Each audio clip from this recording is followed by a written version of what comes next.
quantum world. So really, please look at this one here, and put 100% to your 6 inches from your eye, and then extend your arms. That picture. The picture. Yeah. Could I get my blue book and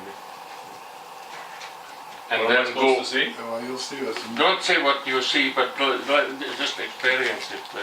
And It gets easier to see the further I put it from my face. okay, and then pass it on, please. Right. Katarina, would you please? Well, I give to Bob actually. And do the same thing with this picture here too.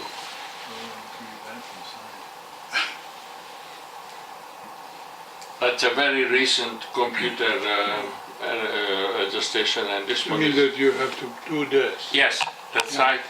That's right. Yeah. Good. That's interesting. That's very good. Yeah. Look at Oh, yeah. very unusual.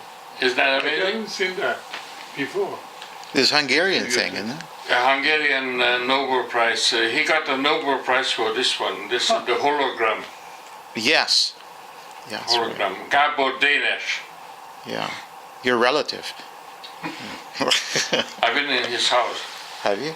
in Budapest. How is Danish this done? Gabor, yeah. How Pardon? is this done? How is this done? Yeah. I can see that. They had to invent the laser beam, which is one single light, and by inventing the laser beam, they could say that I take the light from there directly, and I take the light also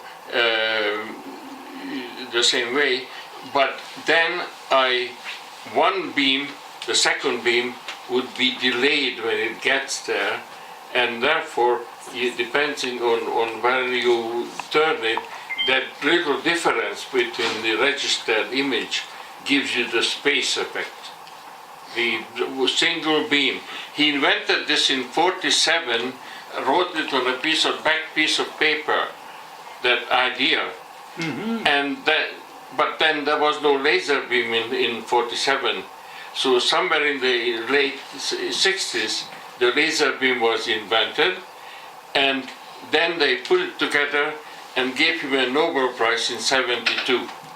Is that incredible? That he made a little note and published a little article that hey, one day when we could do this, then we will see, because he said that the photography that we know captures only the photon, which is the actual material part of the sunlight, and the wave part, which is the space, that is not captured in the picture that you take. And I don't mean you, but I mean anybody. Yeah.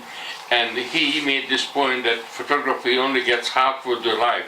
So I'm coming back to the living room idea that we really, historically, humanity, we didn't really live a full life before, and now we are three-dimensional and we are living a full life. But the amazing consequences of this full life is that it just depends on when you look at it. So whenever you are in that full life, you individually, or even just the mood for the moment. In fact, I showed this picture of the book there to a number of people, testing them, and even myself several times. Sometimes I very clearly see the two